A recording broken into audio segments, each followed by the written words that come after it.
Boa noite, pessoal. Eu venho lhes falar a respeito do DIFAL e da decisão do Supremo Tribunal Federal, que na semana passada reconheceu a constitucionalidade da exigência do DIFAL de empresas no Simples que adquirem mercadoria de fora do Estado.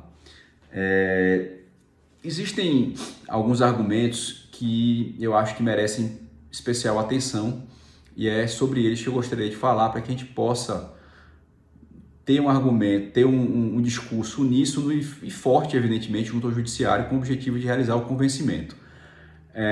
O primeiro aspecto que todo mundo deve ter observado é que a lei do Estado do Rio Grande do Sul é uma lei, então foi aprovada pela Assembleia Legislativa e, portanto, respeita o princípio da legalidade, que é o princípio número 1 do direito tributário. Já a norma do Estado de Goiás é um decreto, né? Então, o DIFAL de Goiás foi instituído por meio de decreto e essa diferença é fundamental e, por óbvio, que um tributo não pode ser instituído por meio de decreto. Só que aí tem um problema, que é o seguinte: o Estado de Goiás, ele vem subrepticiamente, né, dizendo que, na realidade, o DIFAL das empresas do Simples, ele já foi instituído pela própria Lei Complementar 123, no artigo 13, parágrafo 1º, inciso 13, a linha G, se não me engano.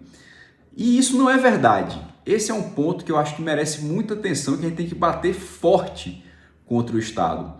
Tá? O que acontece? O artigo 13 da Lei Complementar que instituiu o Simples, ele diz basicamente que quando você paga o Simples, você está ali naquela alíquota única pagando vários tributos, ICMS, PIS, COFINS, Imposto de Renda, CSLL, ISS, dependendo do caso, IPI, dependendo também, contribuição previdenciária.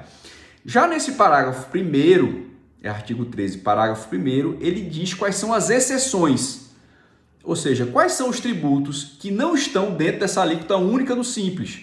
E aí ele diz, né, IOF, FGTS, CPMF, quando existia, contribuição sobre os empregados, contribuição social, contribuição previdenciária sobre os empregados, imposto de importação, imposto de exportação, todos esses tributos e o ICMS DIFAL. Então, esse dispositivo, esse artigo 13, parágrafo 1º, ele não institui tributo nenhum, ele não estabelece base de cálculo de nada, alíquota de coisa alguma, ele apenas excepciona da alíquota única do Simples esses tributos, FGTS, IOF e ICMS DIFAL. Não tem instituição nenhuma de ICMS DIFAL nesse dispositivo da Lei Complementar 123.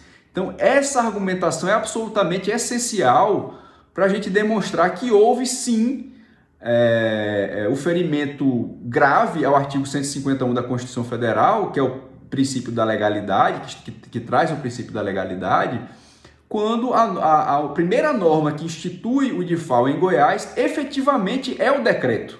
Porque a Lei Complementar 123, quando trata do DIFAL, ela não o institui, ela apenas permite a sua exigência. Então essa diferença é absolutamente fundamental.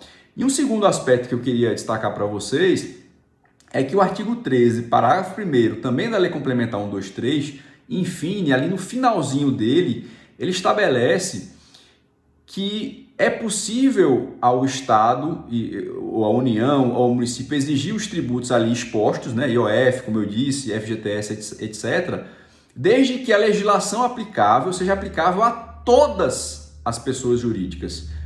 Ou seja, a pessoa que está no lucro real, a pessoa que está no lucro presumido e a pessoa que está no Simples.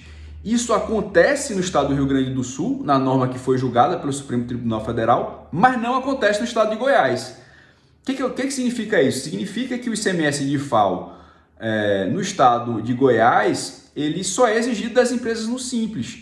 Já no Estado do Rio Grande do Sul, ele é exigido também das empresas no real e no presumido. Ou seja, quando a empresa no Estado do Rio Grande do Sul adquire mercadoria de fora do Estado, ela paga o DIFAL antecipadamente no mês subsequente, independentemente de ter revendido essa mercadoria. Tá? Já no Estado de Goiás, só quem paga antecipadamente é o coitado do contribuinte que está no Simples.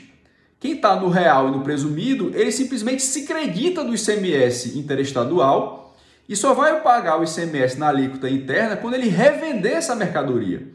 Então, essa diferença de tratamento substancial, ela é expressamente vedada no artigo 13, parágrafo 1º da Lei Complementar 123. Tá? Então, esses aspectos é que eu acho que a gente precisa bater com força no judiciário, e depois eu vou mandar uma petição que eu fiz aqui para o nosso escritório para eventualmente dar um norte para quem precisar ou para quem quiser. Tá bom? É isso, pessoal. Um abraço.